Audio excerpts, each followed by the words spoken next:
So let me paint the picture. You walk into your local fish store, you know, your reef keeping shop, and you see this beautiful coral reef display, right? And in this display, you see these massive rock structures.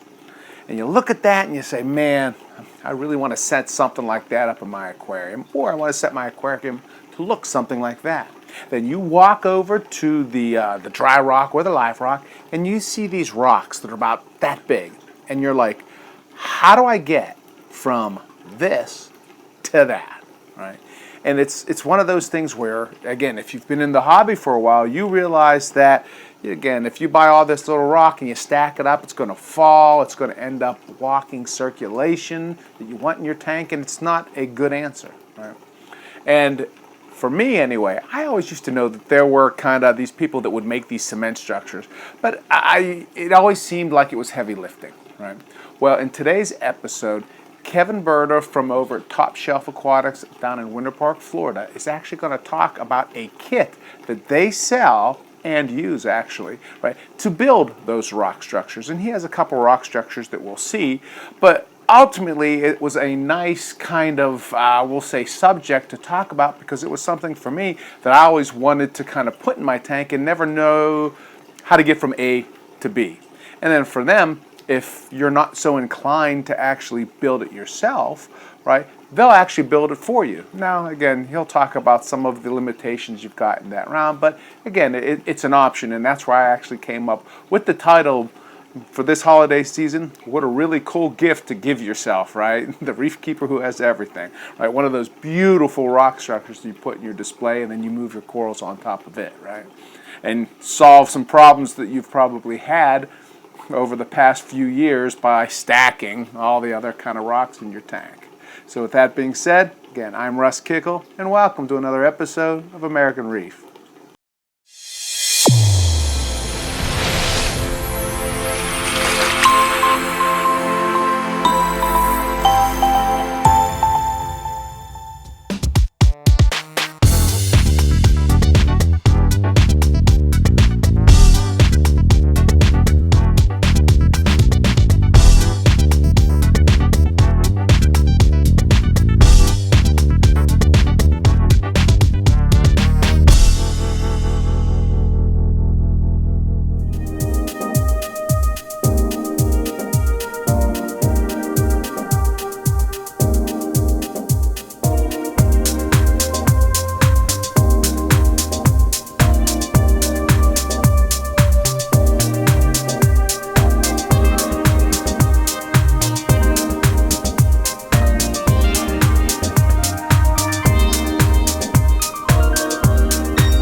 So before we bring up that video with Kevin, two videos. One of them, Premium Aquatics. Again, they did, I guess, multiple videos on reef bright lights. Really kind of cool, meaning we know that the reef brights are the light that Mike Paletta chooses to accent most of his tanks. And there were some things that I learned through those videos that I just really didn't know, and I thought that was pretty useful. And then the second one, again, was from Bulk Reef Supply, and Bulk Reef Supply released a video on basically battery backups that you would use in case of a power outage. And what they did is they did the comparisons of what kind of life you can expect, for example, out of your traditional APC that you would get at like an office store, etc., to kind of the Ecotech, and again, why you get differences, etc. And it's kind of more of a part two to one that they already put out a few weeks ago. But either way, again, I thought very, very useful and very good at explaining, you know, the pros and cons of going both ways. So again, very much two videos or two video channels that you want to check out. And with that being said, let's talk to Kevin, right, about, again, those beautiful rock custom structures, right, that you can put in your coral reef display.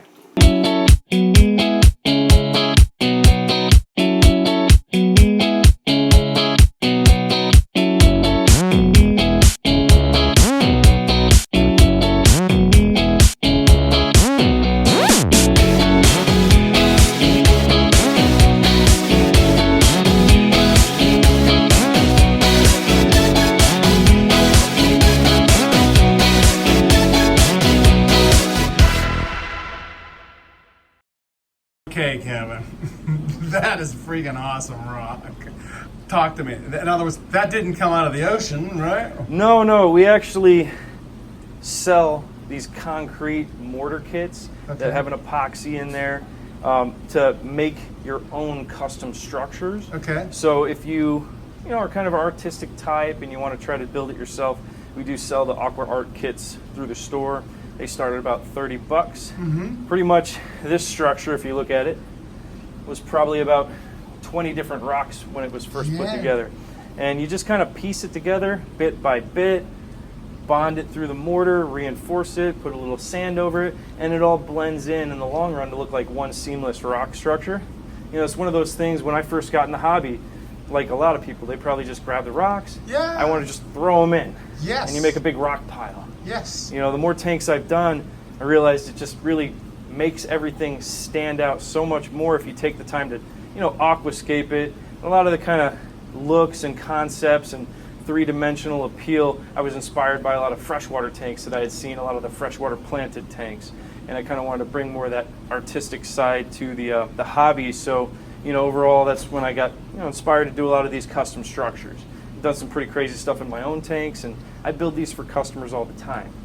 So if you're looking for something like that done, very difficult to ship something like this. But if you're in the area or we can, travel and deliver it, we can always work something out. Again, we always sell the mortar kits that we can ship pretty much anywhere in the U.S. Well, for the new hobbyist, to me, what makes that freaking awesome is flow, circulation, because they haven't figured out that whole, blocking thing. And man, I mean, a lot of that is off the ground, right? So you're getting circulation low and high. Well, the big trend a lot of people are going towards is just trying to keep the nutrients down. A lot of people steer towards bare bottom tanks for that reason. I've found that you can have the best of both worlds. You can keep the sand, but you just keep the footprint minimal as far as the rock that's actually contacting the bottom, and your tank's going to run really clean. You can keep that sand really clean, have a more natural look, and overall you can have it where it's not touching any of the sides. You get a lot of flow, a really nice three-dimensional look, and you kind of plan it out to have the different planes of light, have the rocks kind of angled where you could imagine pieces of coral mounted all across this thing. Right.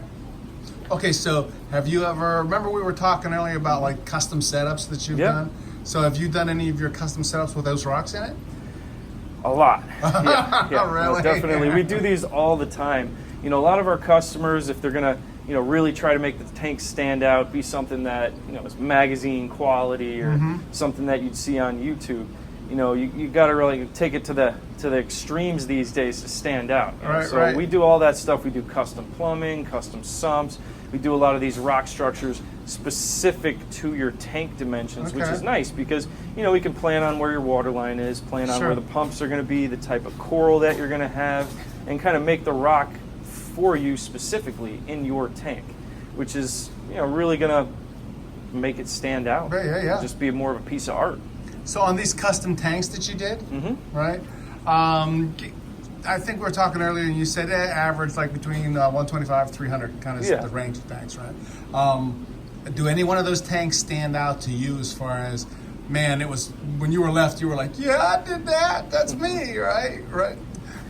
Yeah, I always try to put my heart and soul in most of these setups. I mean, if it's something that I wouldn't feel proud to have sitting in home, at my house, and have that rock really standing out, being something that I would consider one of my best ever, then I don't want to sell it to customers. Right, so they're all good. I get a little anxious giving them away sometimes. Sometimes I build and I'm like, maybe I need to set up another tank for this thing. But it's gotten to the point where we build a lot of these things, and I love hooking customers up with some really beautiful custom rock structures. So there's some that really stick out. Like, I mean, this one big in-wall setup that we had done.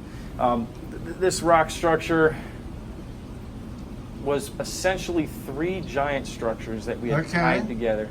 And I had to have a custom aquarium built out of 2x4 frame, rip a screen out on my porch just to fit it onto my porch. And I was building this thing with 4-foot tall overflow box covers. Okay. And then we had to cut the brace out of the tank and literally bring up the rock with a hydraulic lift and put it in. Once it was in place, we had to transport it by locking it in with a bunch of PVC and other pillows and things like that. Right. Get it on site, get it in place, and then we bonded other plates across it to kind of link it all together. So it's pretty much part of the tank at this point.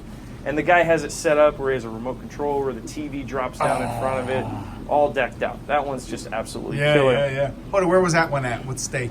Oh, that was local here. Okay, so that's Florida. Yep. Okay. Yep, that one was one of our local customers over in Winter Park. And then we had, another big install that we had done in Minnesota, if you're talking about the larger size setups. That one I'd have to send you some pictures of. That thing is absolutely killer. We had done that in a gym with a 8-foot sump, a whole aquarium filter room, custom plumbing, these massive rocks. Literally, we had to bring the tank in on a forklift and lift it up onto that stand. It was about 800 gallons with rocks that I needed 4 people to lug out of my house. Right. And we transported that all the way to Minnesota in a freight vehicle inside the tank using expanding foam to kind of buffer it all in there. Good idea, right? Yeah, it was an interesting one. It was a lot of work, but it came out absolutely killer. Okay, so for that one, from beginning to end, how long did it take you to build? I mean, I was working on those rocks pretty much for about 2 months straight. Okay. It's one of those things that each bond that you do needs about 3 hours to set fully at least, depending on how thick it is. So it's something that, you stage it out. So like, for example, on this piece, you would get your base, then you would start building the core structure, then you would start doing extensions and things like that. So this arm here, you would prop up with PVCs, clamps, things like that, just build it out piece by piece by piece, and then have the finishing touches.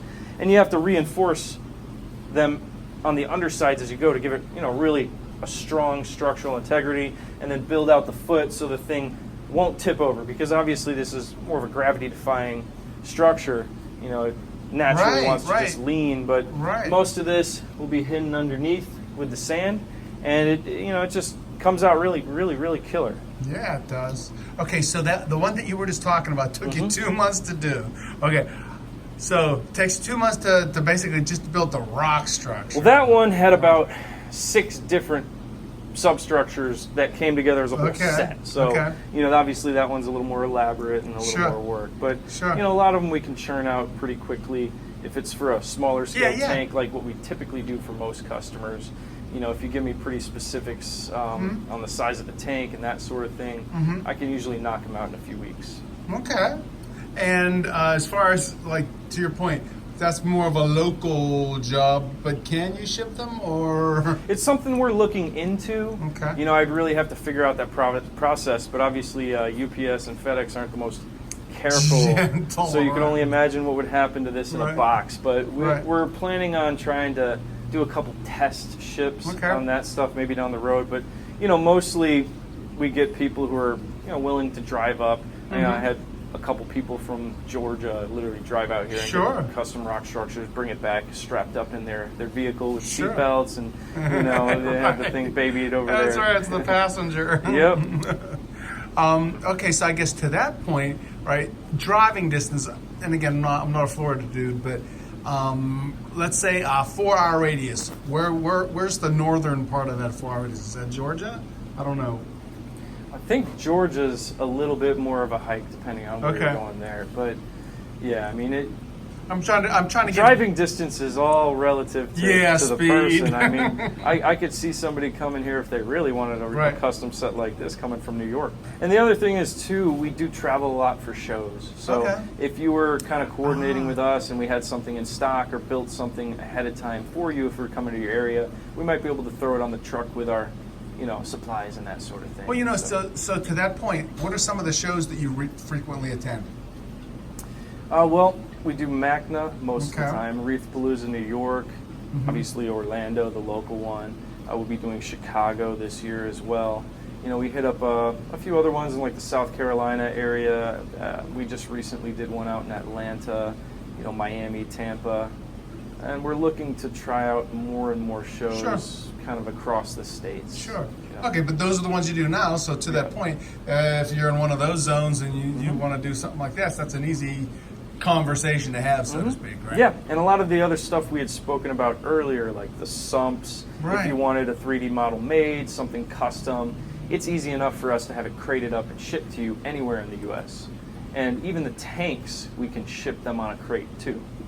Okay, So any of that stuff, we can take care of you no matter where you are. Okay, good deal. And as far as like for these rock structures, for example, like approximate cost for something like this size right here, what is it? I think this one sold for around $900, something like that.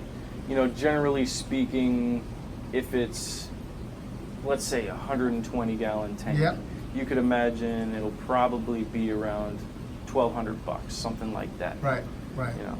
And but it really depends on how elaborate it is, the style, and the weight. All those things kind of tie together. Sure. Depending on what you're looking to do. Sure, sure. So what we'll do is, again, we'll throw this out there, because again, we don't got that in the Berg, right? Yeah. We don't have it. Sorry. Well, good deal. Thanks, Kevin. Appreciate it, sir. Sure.